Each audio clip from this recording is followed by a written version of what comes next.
welcome again to the conference. I'm going to be talking about regulations that... Yes, I know we all are aware of regulations such as socialized medicine that threaten our health, but there's hidden ones. And as an example, I am going to use the United States Food and Drug Administration, but it applies to all countries because these regulations are being implemented throughout the world through an international organization. So let's start by looking at what we're talking about. In the 1960s, just before these regulations were passed, we were on the verge of a golden age of health. A lot of things had happened.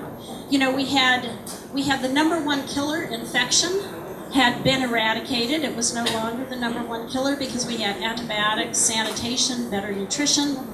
Vitamins had been discovered and had been made in bulk and were just then being marketed to the public.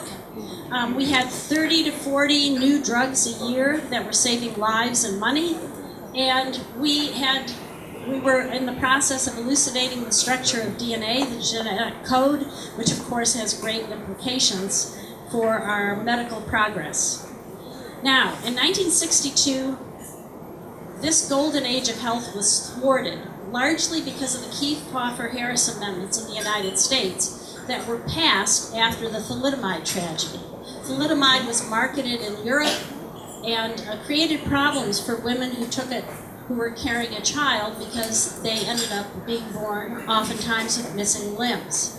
This was mostly due to the fact that even had we done animal testing, it probably wouldn't have shown up. It only shows up in primates and humans, and we weren't, and I think one species of rabbit, and it wasn't widely understood at that time that the fetus was at great risk, even when the mother wasn't. Now, these regulations gave the FDA unprecedented power over the drug industry, and what happened in the first decade is about half the companies were put out of business by the manufacturing aspect of these regulations. The FDA came in and said, we don't like the way you're doing manufacturing, and they didn't really give them quite enough time to make the adjustment. And so that became a problem. Now, the biggest problem that was known initially after the manufacturing arena is that the amount of time it took to get a drug from the lab bench to the marketplace increased dramatically. Now, in this graph, what I'm showing you is the decades. Well, actually, it's not really broken up into decades. It's about 7 years to match some of the other data. But if you see these light blue blocks, this indicates there were about 4 to 5 years to take a drug from the lab bench to market between 1948 and 1961. After the Kefauver-Harris amendments were passed, as you can see by these dark red bars, the time to market went up dramatically. This is the 1990s, and there is another point out here for the decade of 2000 to 2010. I didn't expect to give this talk today, so I don't have that slide with me, but it plateaued out. Basically, this 14-year point has been pretty steady. And so if you think about this for a moment, if you have a terminal disease, you're going to die waiting for this extra 10 years that's been added on to what happened, what we used to have before the Kefauver-Harris amendments. And in fact, when we were doing research in AIDS, the AIDS patients decided they couldn't wait. So what they did is they went to black market chemists and hired them to make the very drugs that we were trying to get through the FDA process. And by the time the FDA gave us permission to put them in people, every AIDS patient in the US who wanted our drugs had already had them and was already resistant because they had distributed throughout the community. And of course, you can't blame these people. They were dying. And so, you know, that's the tragedy of this 10 years. People die waiting. And if you want to, of course, if you think about the extended time period, you also know that the cost must go up. And if you look at this graph, what we see here is the median year of drug approval by the FDA all the way out to 2010. And what happened before the Kefauver-Harris amendments is that the amount of research and development that went into a new chemical entity or a new drug was in this region. It was going up slightly. If you would extrapolate out, you'd get somewhere in this area if those trends continued. But after the amendments were passed, you see a steep increase in the curve. And again, there is another point up here that just came out a couple months ago. And again, I hadn't updated these slides here because I hadn't expected to give this talk. But you can see that even though the time has plateaued, the increase in cost has not. And that's because pharmaceutical companies know it's important to get to the market quickly. What they do is they do a lot of extra work, a lot of extra doses for each study. Instead of doing them sequentially and waiting for the result from the first study, they take a guess and they do multiple studies so that they can make sure they can compress that timeline, which of course is wasteful. Now, I'm not going to show you the calculations here, but they're easy to do because the price of pharmaceuticals is obviously related to the cost of development. And so if we had pre-amendment trends continuing, we would have had pharmaceutical prices that are about 15% of what we have today. It's a huge price. Now, we might be willing to pay that price if we had increased safety, but in fact we don't. And the reason is that the safety issues that we had in the 1950s and the 60s, such as thalidomide, were usually due not to negligence by the pharmaceutical firms, but because we simply don't have good enough science to tell when something's dangerous. We can test it in animals, but animal testing is only about 50% predictive of what's going to happen in people. And then when large numbers of people take the drug, some of them are genetically different than others, and so they may have a side effect that no one else does. So it's very, very difficult. And today, safety problems fall in the same category.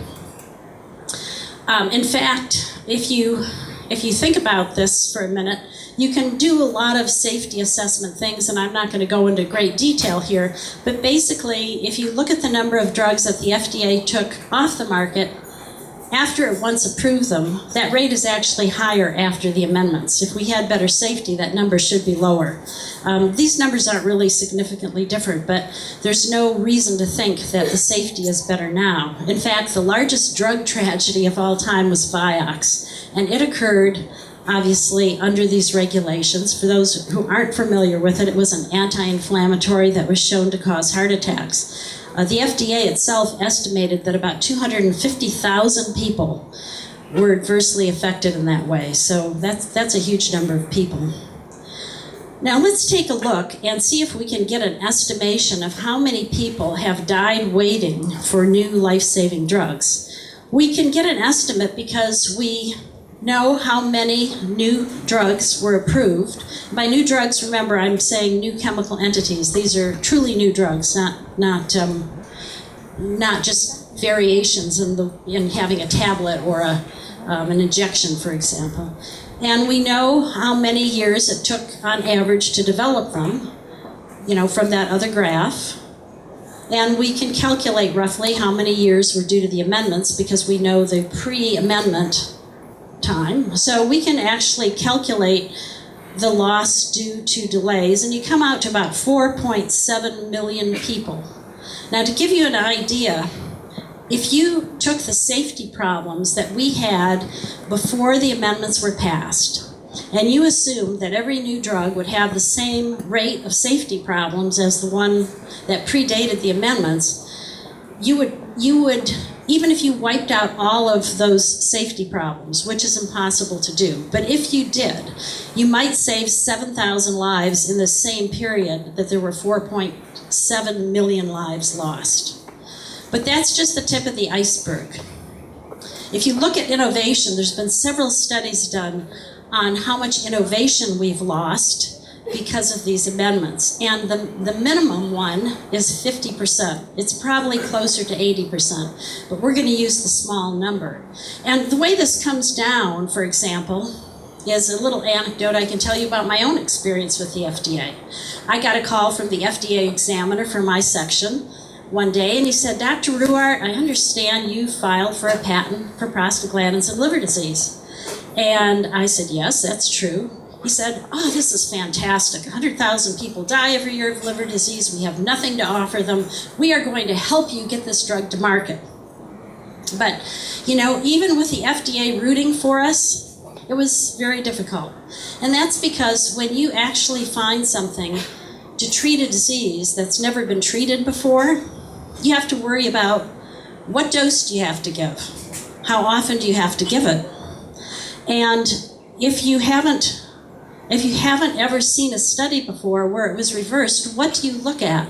With liver disease, we didn't want to take a piece of liver from people every few weeks to see. We had to have something else, and we had to know what to look for there. So it was very, very difficult. And if we guessed wrong on any of this and started our studies, and we didn't get the statistical significance that the FDA wants us to have, we would have to start all over. And if we had to start over for a disease that took years to develop and probably took years to cure, we would have no patent protection by the time we were done, which means we could not recover our development costs. Now, I'm not a big fan of patents, but when you have development costs rising like this, the only way that a company can have a hope of recovering costs is through patents. So let's take a look and get some estimates of the cost of losing half of our innovations. Well, of course, it depends if you think the drugs would be as good or better than the drugs that actually got through the system. I assumed that the best they could do would be as effective as the current drugs, or 50% as effective, or just 25% as effective. And no matter how you run the numbers, you come up with big ones. For example, if you look at 25% effectiveness, you know, the cost in millions of lives is about 4.1, very close to the cost in delays. If you're looking at 100% effectiveness, it's about 4 times that. So it's huge, huge, compared with any potential possibility of safety, of having the regulations save lives. As we said, the most lives it could save, if it was similar to what happened before the amendments were passed, would be about 7,000. And the thing about losing innovation is that you actually increase your healthcare costs. For example, when Tagamet, the first drug for ulcer disease, came to the market, instead of getting surgery, people could spend $1,000, which was a lot of money back then, because this is in the 80s, spend $1,000 maybe twice for 2 years to cure their ulcer disease. But if they had to have the surgery, it would have been $25,000. They would have lost time from work. So it was obviously much more costly not to have the innovation. So if you, depending on what assumptions you make, you can see that loss of innovation could contribute to as much as 25 to 55% of our current healthcare costs. And that's not all. I wish I could say that that was the end of the bad news, but there's even worse news, and that is that in many ways prevention was outlawed. For example, we know that we can prevent damage due to things like alcohol consumption with nutrients. And this is something, in fact, when I started at the Upjohn Company, I was so naive, I realized this very quickly. This was part of my field of expertise. And I went to my supervisor and said, oh, you know, maybe we should try to put some nutrients in alcohol to help people, you know, prevent this liver disease that we're studying. And he said, nah, the government's already said you can't do that. It would be adulterating or contaminating the alcohol. It's crazy. Yeah, it's crazy. But that's the kind of craziness that happens. And the other thing that happens is inexpensive nutrients are not used because unless you go through this long, involved process that the FDA has, you are not allowed in the United States to talk about how the vitamins will help if you're the one selling them. So, for example, in the 1980s, the doctors found out that if they gave their pregnant women folic acid, which is a B vitamin, they could almost wipe out spina bifida and other types of birth defects. But the FDA told the folic acid manufacturers if they even told their customers about these papers, they would shut them down.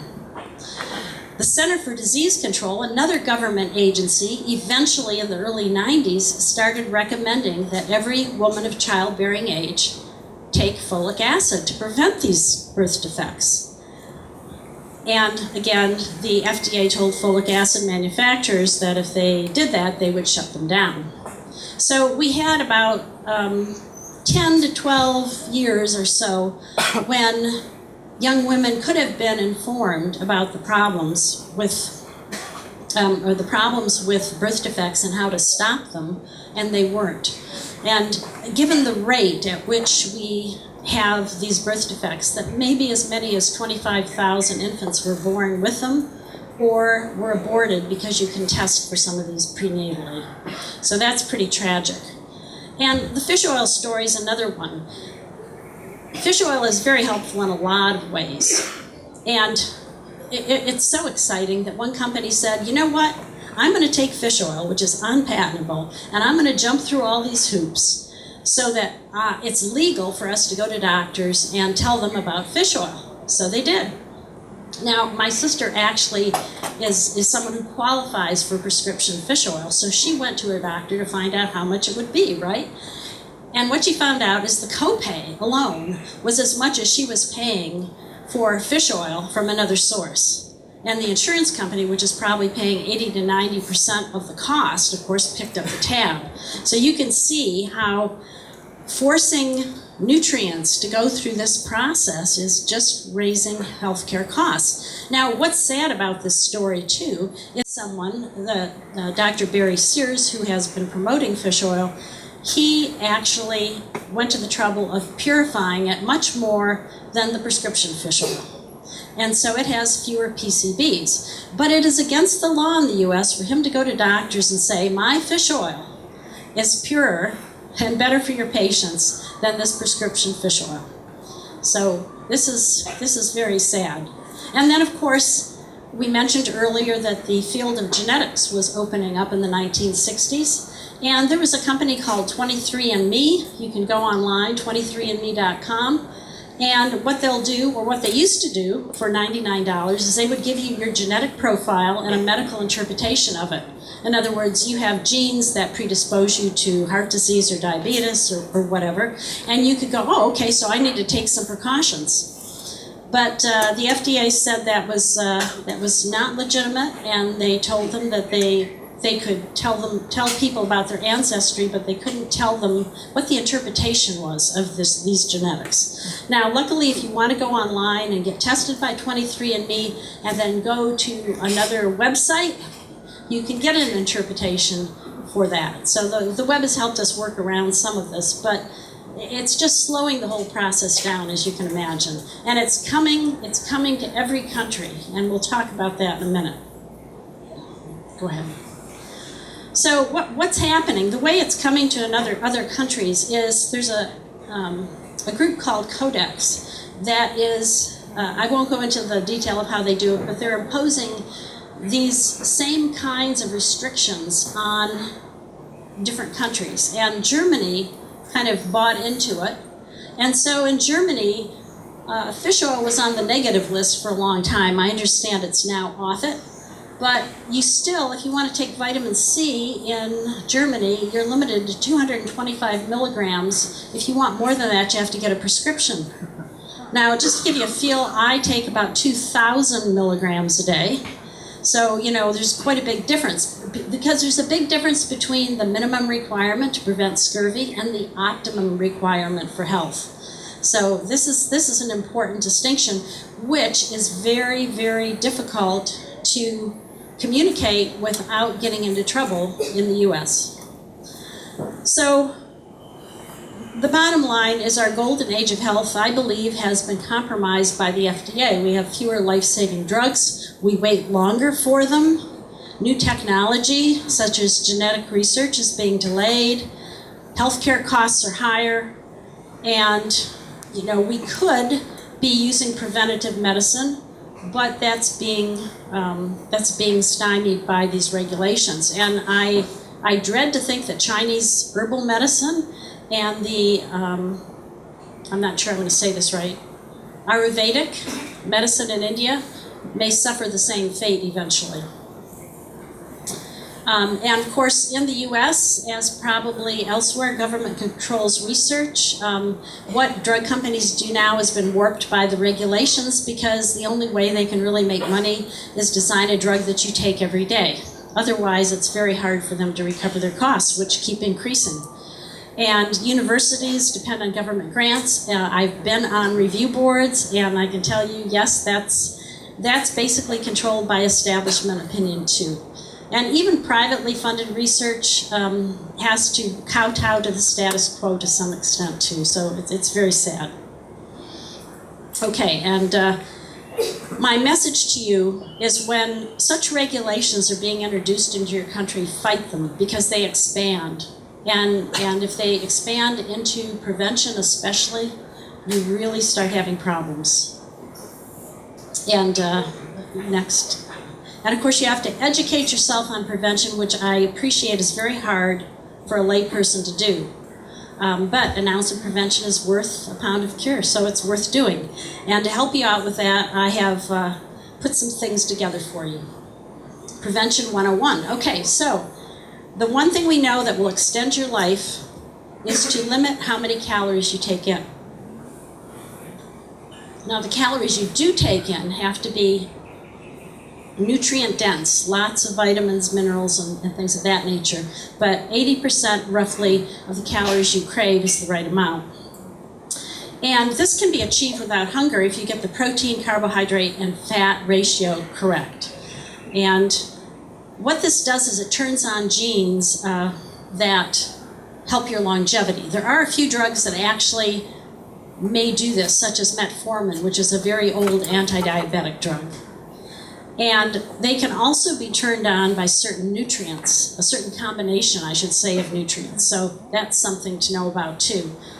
And as far as exercise go, lung capacity seems to be the biggest predictor of how long you will live. And there is, if you do high intensity exercise for short periods, that builds up your lung capacity. So that is a good way to go.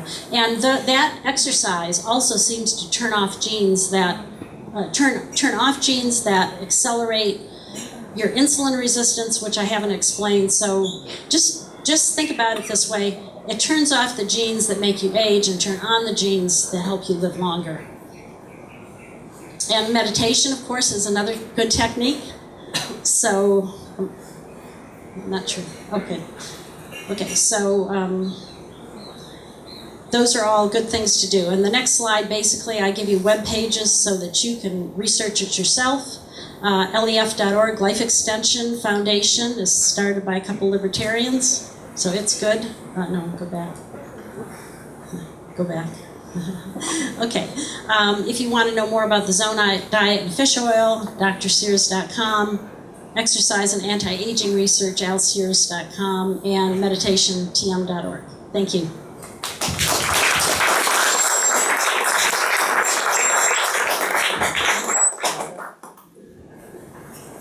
Ken. That liver disease item that you were trying to get patent, what ultimately became of that? What ultimately became of it, I'm sorry, I thought I mentioned that, but since I didn't, we couldn't do it. We didn't dare risk it, because if we did, we could have stood to have lost a lot of money. Now, what's sad about this is about 10 years later, someone published a study where they actually used a very similar compound, and it seemed to work. But they didn't promote that compound for it, because by the time their study was published, it was off patent too. What is your view about generic products and genetic pharmaceuticals? Can you say again in the mic? Generic products? Sorry. What is your view about generic pharmaceuticals for developing countries and, let's say, AIDS in Africa or certain, and how does that balance with the capitalist need to protect the patent? How do you balance the two? Yes. Okay. So as a libertarian, what I would say is, if we didn't have these regulations, we probably wouldn't be worried so much about patents, because the cost of development would be low, and therefore we could basically we could just keep getting a better and better compound. What actually happens with this system is, because it takes so long, is that companies invest not only a lot of money but a lot of time, and by the time the compound gets to market, it's not even the best compound. So what would happen in the absence of these regulations is you'd have one compound coming out after another, each a little better. And so very quickly, you would have the price dropping of the first compound. So it would be very affordable for developing countries. And so you wouldn't even, you wouldn't have a generic distinction, because if you didn't have patents, you wouldn't have to worry about that. But what you would have is the price falling. That's how I envision it.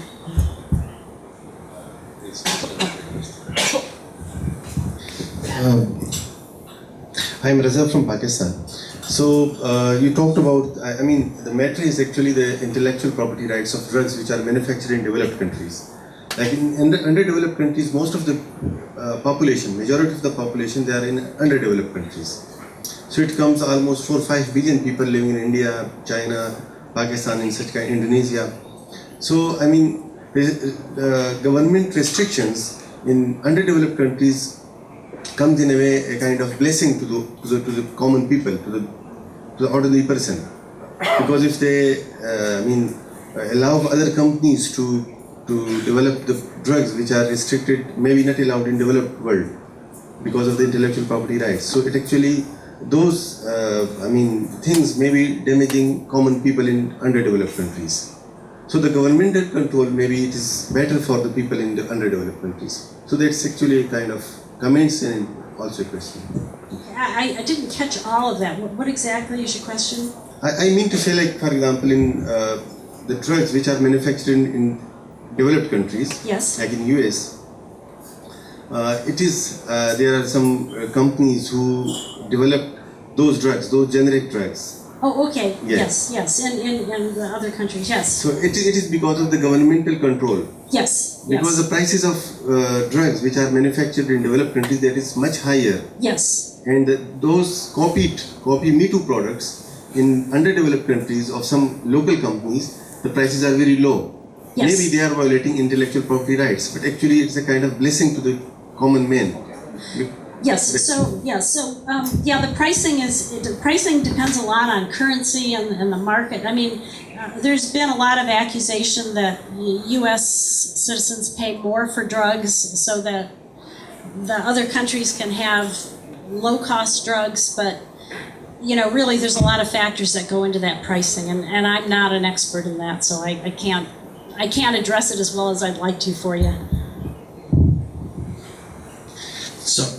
So what do you recommend as an alternative to the FDA? I mean, somebody needs to be an independent arbiter of what is a good drug and what is not. Third-party certification would be fantastic, because right now the FDA doesn't do any studies. What it does is it tells the pharmaceutical companies to do studies, and then those studies are turned over to the FDA and they look over the results. So you can see a big possibility for fraud, for example, or skewing the data. And it's happened.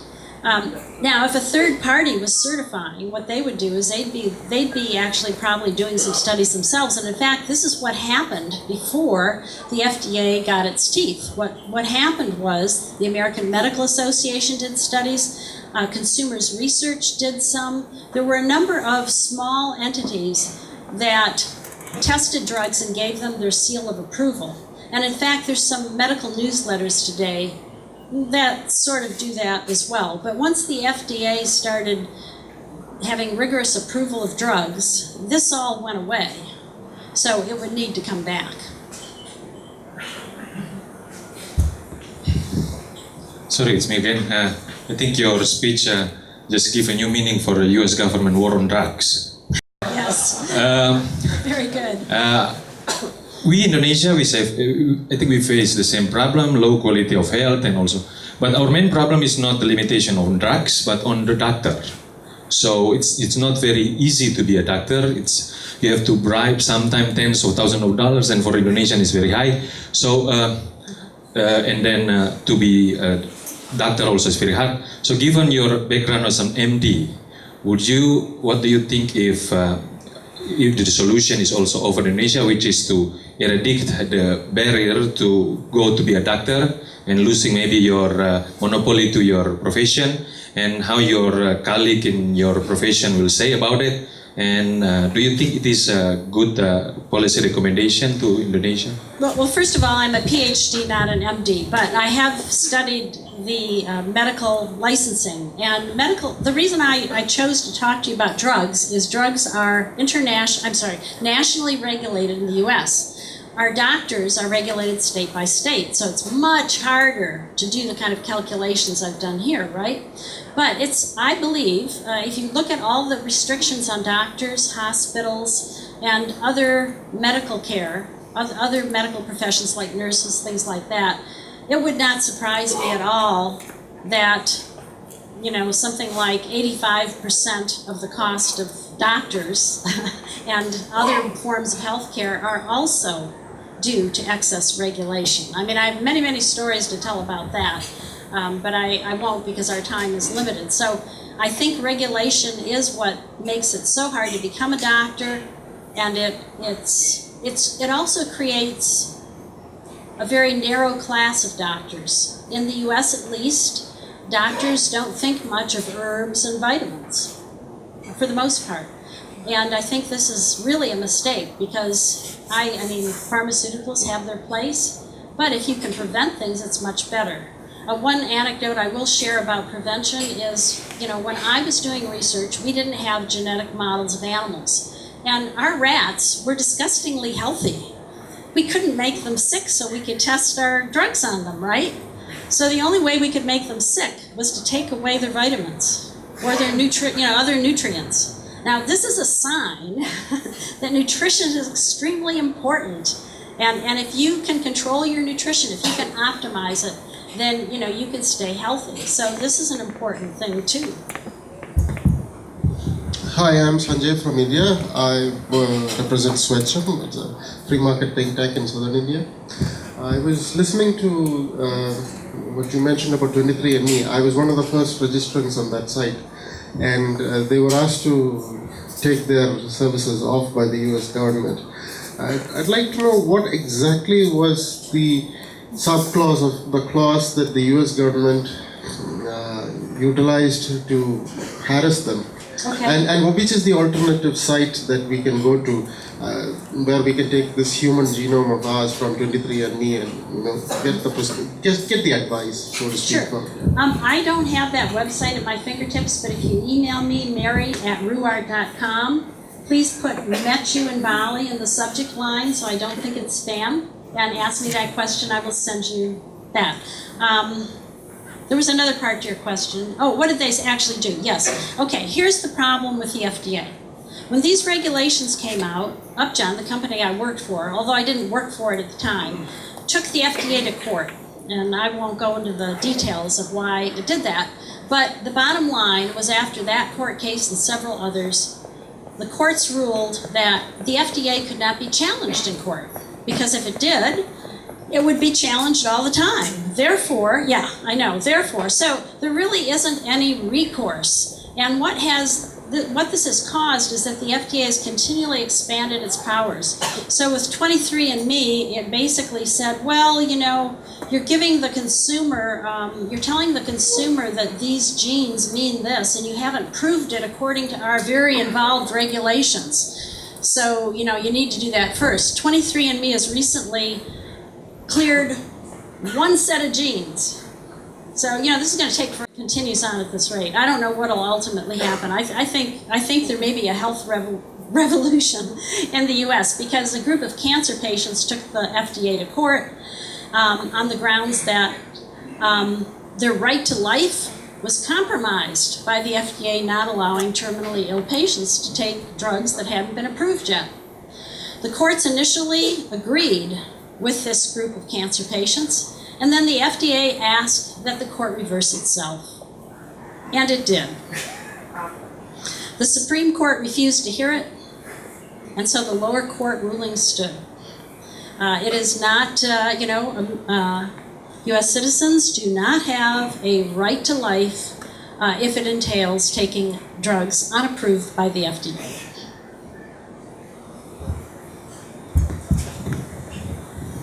Hi, my name is Nikolai Herring. I'm from Denmark, living in the UK. I was just wondering about these statistics you presented. The many millions of deaths caused by overregulation. Are those numbers for the US only? And if so, do you have an estimate of the global number of deaths that could be caused by this overregulation, given that it's the FDA that sets the standard for the whole world? Yes, those numbers are for the US only. I think they're till 2005. I have to check again. I'm actually currently reworking all this, writing a book about it, because I could give you just a sliver here. And if you want to see the source material I used for this, the best thing is to go to my website and go to the free library. I have a paper called Deadly Secrets Behind Soaring Pharmaceutical Prices that presents it in a way it's easier to access the data. So you might want to try that. Global burden, I have not attempted that yet, but I have to say, since the US, even today, is the home for the discovery of most of the pharmaceuticals, or let's say conservatively 50%, you can see that this ripples out to everyone in the world. If it doesn't get invented in the US, then it's not going to be available to other countries. I mean, it's that simple. And so even though there are other countries involved in research, and they're doing good research too, I mean, there's limitations because everybody's starting to copy the FDA.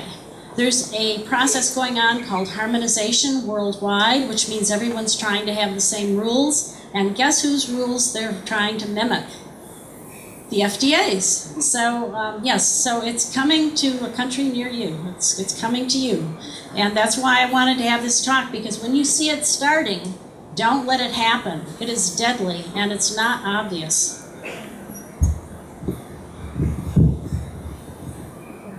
Thank you. My name is Rico. I'm from Friedrich Naumann Foundation, Indonesia office.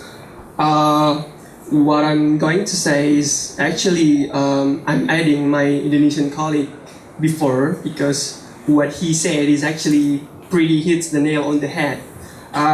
What I'm saying is that I'm sort of want to compare two societies, because I wanted to compare because at the time when I did live in the West, in the Western countries, when I was sick at the time in 2012, I particularly see with my face that the doctors tend to not really so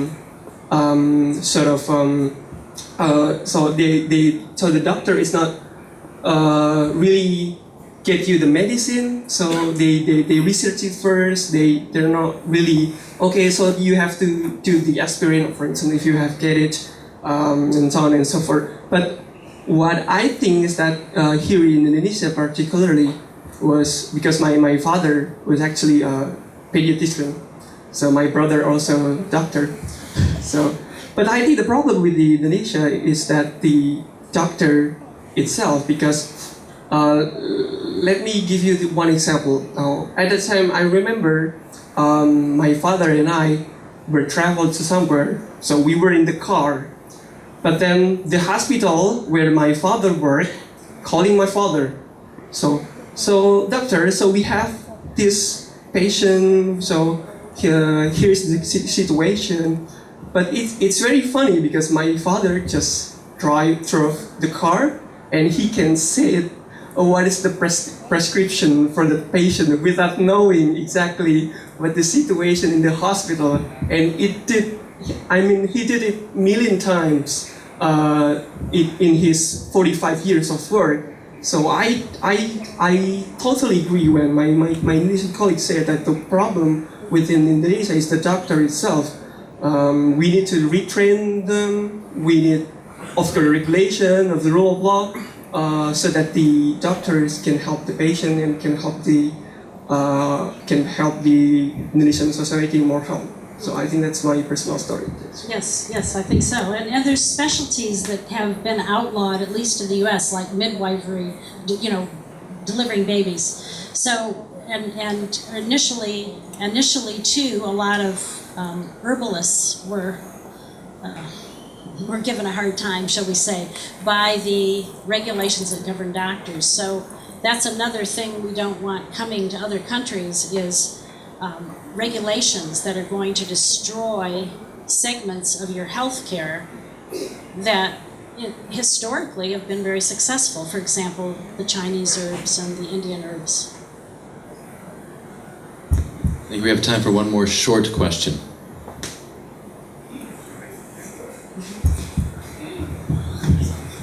Thank you, Mary.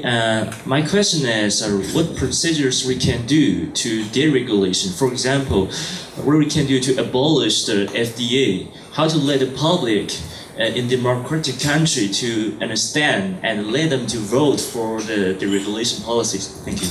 Well, that's one reason I'm writing my book, because I feel in the United States, a lot of people hate the drug companies because they think that they're just money grubbers. And all the criticisms they have of the pharmaceutical companies really relate back to these regulations.